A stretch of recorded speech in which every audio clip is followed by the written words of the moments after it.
This is El Mozote. It's a small village tucked into the mountainous northern highlands of Morazan, one of the most remote departments in El Salvador. To get there, you'd have to travel down narrow dirt roads that wind through dense tropical forest, past clusters of adobe houses with clay tile roofs, through a landscape so isolated that most Salvadorans at the time had never even heard of the place. The entire hamlet consisted of maybe 20 houses, a small church, and a general store. On a map, it was barely a dot. A community of roughly 1,000 people, many of them children, living in a pocket of countryside so quiet and so removed from everything that the outside world had essentially forgotten it existed. On December 11, 1981, soldiers from an elite US-trained battalion surrounded this village and the surrounding hamlets. Over the course of the next 3 days, they systematically executed nearly every man, woman, and child they could find. The estimated death toll ranges from 800 to over 1,000 civilians. It was the single largest massacre in modern Latin American history, and for over a decade, the government that ordered it, and the superpower that funded it, denied it ever happened. This is their horrifying story, and as always, viewer discretion is strongly advised.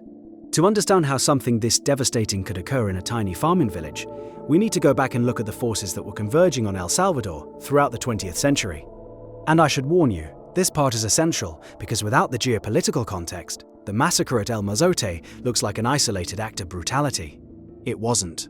It was the product of a system, and that system had been building for decades. El Salvador is the smallest country in Central America, roughly the size of the state of New Jersey.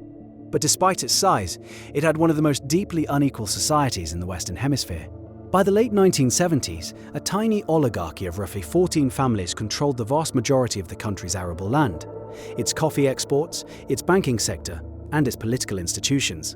These families were sometimes referred to as Los 14, the 14, and their grip on Salvadoran life was almost total. Meanwhile, the vast majority of the population, particularly in rural areas, lived in grinding poverty. Landless peasants worked as seasonal laborers on plantations, earning wages that were, even by Central American standards, shockingly low. Throughout the 1970s, attempts at reform were met with violent repression. Labor organizers, student activists, priests who preached liberation theology, all were targeted by a network of security forces and paramilitary death squads that operated with near-total impunity. By 1979, the situation had become so unstable that a group of reformist military officers staged a coup, hoping to modernize the country and stave off revolution. But the junta they installed quickly fractured, and the hardliners within the military consolidated power. The reforms never came. Now, this is where the Cold War enters the picture in a very direct way. The United States, under both the Carter and Reagan administrations, viewed Central America through the lens of the global struggle against communism. When leftist guerrilla groups in El Salvador formally unified into the Farabundo Martí National Liberation Front, the FMLN, in 1980, Washington saw the conflict as a proxy battleground. The fear was that if El Salvador fell to a Marxist insurgency, it would create a domino effect across the region, following the pattern of Nicaragua's Sandinista revolution in 1979. So the United States began pouring military aid into the Salvadoran government at an unprecedented scale. By 1981, El Salvador was receiving more US military assistance than any country in the world outside of Egypt and Israel. And this is where we get to the instrument that would carry out the massacre, the Atlacatl Battalion. This was the Salvadoran military's first rapid deployment infantry battalion, created in 1980 with the explicit assistance of the United States. It was trained by US Special Forces advisors at Fort Bragg and at a facility in La Union province. The soldiers were hand-picked. The training was described as top-of-the-line, state-of-the-art counterinsurgency doctrine, advanced beyond what most units in the Salvadoran army had ever received. American military advisors praised the Atlacatl Battalion as the best unit in the Salvadoran armed forces, a workhorse of the counterinsurgency effort. It was designed to be the tip of the spear in the fight against the FMLN guerrillas. But here's the critical detail. The counterinsurgency doctrine the Atlacatl was trained under operated on a particular logic, a logic that when applied to rural El Salvador would have catastrophic consequences. The idea was simple. Guerrilla fighters depend on civilian populations for food, shelter, intelligence, and recruits. If you remove the civilian population, if you drain the sea, as the saying goes, then the fish, the guerrillas, have nowhere to swim. In theory, this meant relocating civilians out of conflict zones. In practice, it meant something far worse. The rule, the unwritten rule that governed operations in contested areas like northern Morazan, was this: if you're in a zone designated as guerrilla territory, you are presumed to be a guerrilla sympathizer. and guerrilla sympathizers were treated as combatants. It didn't matter if you were a farmer. It didn't matter if you were a child. If you were there, you were the enemy. The people of El Mozote, tragically, did not understand this rule, and that misunderstanding would cost them everything. Everything about the days leading up to December 11, 1981, seemed, from the villagers' perspective, like just another stretch of uncertain but manageable life in a war zone. The people of El Mozote were, by almost every account, not aligned with the guerrillas. The village was predominantly evangelical Protestant in a region where most communities were Catholic, and their pastor had counseled them repeatedly to remain neutral. Unlike many surrounding hamlets, El Mozote had not provided significant support to the FMLN. The villagers believed, because they had been told, that their neutrality would protect them. Local military commanders had even passed word through the area that civilians who stayed in their homes and cooperated would not be harmed. So while many residents of neighboring villages fled into the hills when they heard that a major military operation was being planned, the people of El Mozote stayed. They stayed because they believed the rules would protect them. In early December, the Salvadoran High Command launched what they called Operación Rescate, Operation Rescue. It was a large-scale sweep of northern Morazan province designed to flush out FMLN guerrillas who had established a stronghold in the region. The Atlacatl Battalion, roughly 1,200 soldiers strong, was the primary unit assigned to the operation. They were joined by elements from other battalions and supported by Salvadoran Air Force assets, including Huey helicopters, many of which had been provided by the United States. The operation began on December 10th. Troops advanced through the mountainous terrain, moving from hamlet to hamlet. There were some skirmishes with guerrilla units, but by most accounts, the fighting was light. The FMLN's main forces in the area had already withdrawn deeper into the mountains. What the soldiers found instead, as they closed in on El Mozote and the surrounding villages, were civilians. Farmers, their wives, their children, elderly grandparents. People who had nowhere to go, or who had chosen not to run. On the afternoon of December 10th, soldiers from the Atlacatl Battalion arrived in El Mozote. They ordered all of the villagers out of their homes and into the central square. The soldiers told them to lie face down on the ground. They searched the houses. They confiscated any items they considered suspicious, though by all accounts, they found no weapons, no guerrilla supplies, nothing that indicated the village was an FMLN stronghold. The villagers were then told to return to their homes and to stay inside. No one was allowed to leave. That night, the village was completely surrounded. Soldiers took up positions on the hills overlooking the hamlet. The perimeter was sealed. And the people of El Mozote lay in their homes in the dark, listening to the sounds of boots on the dirt roads outside, uncertain of what the morning would bring. What happened next is difficult to describe. I want to be very clear about that. What we're about to go over is based on survivor testimony, forensic evidence gathered years later, and the work of investigative journalists who risked their lives to document this. It is, by any measure, one of the most disturbing events in the history of the Western Hemisphere. At dawn on December 11th, the soldiers returned. They ordered every person in the village, men, women, children, infants, back into the central square. Families were told to stand together. The soldiers then began separating the villagers. Men were taken to one location, women and older children to another. Young children and infants remained with a group of women near the church. The men were taken in groups to various buildings around the village houses, the general store, a structure behind the church. They were forced inside, and then, group by group, they were executed. Survivors later described hearing sustained bursts of automatic gunfire, followed by silence, followed by another group being marched forward. The soldiers used M16 rifles, weapons supplied by the United States. Some of the men were interrogated beforehand, asked where the guerrillas were hiding, where the weapons were stored. When they couldn't provide answers, because there were no answers to give, they were killed. After the men had been executed, the soldiers turned to the women. Groups of women were taken into houses on the outskirts of the village. Survivors and later forensic evidence indicate that many of these women were assaulted before they were killed. I won't go into further detail on this, but the testimony that emerged in the years afterward is deeply, deeply disturbing. These women ranged in age from adolescents to the elderly. None of them were combatants. None of them were armed. They were farmers' wives, mothers, grandmothers. Then came the children. The youngest victims of the El Mozote Massacre were infants. The oldest children killed were around 12 years old. Forensic analysis conducted years later by the Argentine forensic anthropology team found that the average age of the victims exhumed from the sacristy of the church, a small stone building adjacent to the main chapel, was approximately 6 years old. These children had been gathered inside this structure, and soldiers had opened fire through the doorway and windows. The walls of the sacristy, when excavated, were still pockmarked with bullet impacts. Spent cartridge casings littered the floor. The forensic team recovered the remains of 143 individuals from this one site alone, 136 of whom were children under the age of 12. Many of the skulls showed evidence of close-range gunshot wounds. I want to pause here for a moment, because when we talk about events like this, the numbers can become abstract. 136 children. Try to picture a classroom. Now picture 5 classrooms. Now picture every child in every one of those classrooms. That is roughly the scale of what happened inside a single building in El Mozote. After the killings, the soldiers set fire to the buildings. Adobe walls don't burn, but the wooden roof beams, the furniture, the belongings and the remains of the victims were consumed by flames. The fires burned through the afternoon and into the evening.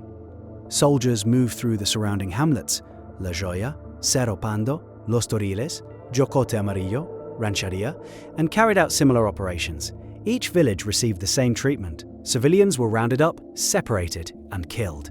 The total death toll across El Mozote and its surrounding communities is estimated to be between 800 and 1,000 people, though the exact number has never been definitively established. The operation lasted approximately 3 days. By December 13th, the Atlacol battalion had moved on, continuing its sweep through northern Morazan. There were survivors, not many, but there were some. The most prominent was a woman named Rufina Amaya. Rufina had been separated with the other women, but during the confusion, she managed to slip behind a tree line and hide in a crabapple bush. She lay there, flat against the earth, for hours. From her hiding place, she could hear the gunfire. She could hear the screaming. She could hear her own children crying out. Her husband, Domingo Claros, was among the men executed that morning. Her 4 children, 3 of whom were under 10 years old, and 1, her youngest, who was still a nursing infant, were killed with the other children inside the sacristy. Rufina Amaya survived by lying motionless in the undergrowth, while soldiers walked within feet of where she was hidden. She later described the experience in testimony that is almost unbearable to read. She spoke of hearing her children calling for her. She spoke of the sounds fading, one by one. She lay there through the burning, through the silence that followed, and then when the soldiers finally moved on, she crawled out and began walking north into the mountains, where she eventually found other displaced civilians and FMLN guerrilla units who took her in. Rufina Amaya would spend the next decade telling anyone who would listen what had happened at El Mozote. For most of that decade, almost no one believed her. And this is where the story of El Mozote becomes something even more disturbing than a massacre. Because the real horror of El Mozote is not only what happened in the village, it's what happened afterward. In January 1982, roughly 1 month after the massacre, 2 journalists, Raymond Bonner of the New York Times and Alma Guillermo Prieto of the Washington Post, traveled to the site of the killings. They were guided by FMLN guerrillas through the mountains to the ruins of El Mozote. What they found was a landscape of ash and bones, charred roof beams, collapsed walls, the smell of decomposition still hanging in the air, skulls visible in the rubble. They interviewed Rufina Amaya, they documented what they saw, and they published their findings. On January 27, 1982, both the New York Times and the Washington Post ran front-page stories describing the massacre at El Mozote. The articles were detailed, credible, and horrifying. The response from the United States government was immediate, and it was denial. The Reagan administration was, at that very moment, seeking congressional approval for a massive increase in military aid to El Salvador. The certification required by Congress stated that the Salvadoran government was making progress on human rights. A confirmed massacre of nearly 1,000 civilians by a US-trained battalion would have made that certification impossible. So the administration pushed back, hard. Assistant General for Inter-American Affairs Thomas Enders testified before Congress that the reports were overstated, that the number of casualties was far smaller than claimed, and that there had indeed been a military engagement in the area, but that civilian deaths were limited and largely the result of crossfire. Elliot Abrams, the Assistant Secretary of State for Human Rights, dismissed the reports as propaganda, suggesting that the journalists had been manipulated by the FMLN into publishing guerrilla disinformation. Raymond Bonner was subjected to a sustained campaign of professional discrediting. The Wall Street Journal editorial page attacked his reporting. Conservative media outlets questioned his credibility. Within months, the New York Times reassigned him away from Central America. His career was, for a time, effectively derailed, not because his reporting was inaccurate, but because it was inconvenient. Meanwhile, on the ground in El Salvador, the cover-up was even more direct. The Salvadoran military denied the massacre outright. No investigation was launched. No soldiers were disciplined. The Atlacatl Battalion continued to operate as a frontline unit, receiving additional US training and equipment. The village of El Mozote, remote as it was left to the elements. The bones of the victims lay where they had fallen, exposed to rain and sun and the slow encroachment of vegetation, unburied, uncounted, and officially unacknowledged. For the families of the dead, those who survived, those who had been away from the village that day, those who had fled into the mountains, there was nothing. No justice, no recognition, no graves to visit. Just silence, enforced by a government backed by the most powerful nation on earth. This went on for a decade. The Salvadoran Civil War ended in 1992 with the signing of the Chapultepec Peace Accords. As part of the peace process, a United Nations Truth Commission was established to investigate human rights abuses committed during the conflict. The Commission's report, published in 1993 under the title From Madness to Hope, identified the El Mozote Massacre as one of the most serious acts of violence of the entire war. It named the Atlacatl Battalion as the perpetrators. It named the officers who commanded the operation, including Lieutenant Colonel Domingo Monterrosa, who had led the unit during the massacre, but who had been killed in a guerrilla attack in 1984. But the forensic confirmation, the physical undeniable proof, came from the work of the Argentine forensic anthropology team, which began exhumations at the site in 1992. Their excavation of the sacristy of the El Mozote Church is one of the most significant forensic investigations in Latin American history. From that single structure, they recovered the skeletal remains of at least 143 individuals. Of those, 136 were children 12 years of age or younger. They recovered hundreds of spent cartridge casings, the vast majority of which were manufactured in Lake City, Missouri, at a US government ammunition plant. They recovered bullet fragments consistent with M16 rifle rounds. The forensic evidence was unambiguous. It matched the survivor testimony exactly. Despite this, the Salvadoran government passed a sweeping amnesty law just 5 days after the Truth Commission's report was published. The law granted blanket immunity to anyone who had committed acts of political violence during the Civil War. No one was prosecuted for El Mozote. No one was arrested. No one served a single day in prison. The amnesty law stood for over 2 decades. It was finally struck down by El Salvador's Supreme Court in 2016, and in 2017 a formal trial for the El Mozote Massacre began, nearly 36 years after the killings took place. The trial has moved slowly and faces enormous obstacles, including the advanced age of the accused officers and the continued resistance of elements within the Salvadoran military to hand over documents. Today, El Mozote is a memorial site. The remains of the church and the sacristy still stand. A garden of roses has been planted around the ruins, one for each identified victim. A wall bears the names of the dead, hundreds of names, many of them children, many from the same families. The name Amaya appears again and again, the name Claros, the name Marquez, entire families erased from the earth in a single morning. Rufina Amaya, the woman who hid in the crabapple bush and listened to her children die, spent the rest of her life advocating for the victims of El Mozote. She testified before courts, before the United Nations, before anyone who would listen. She became the living voice of the dead. In 2007, she was awarded the Letelier Moffat Human Rights Award by the Institute for Policy Studies.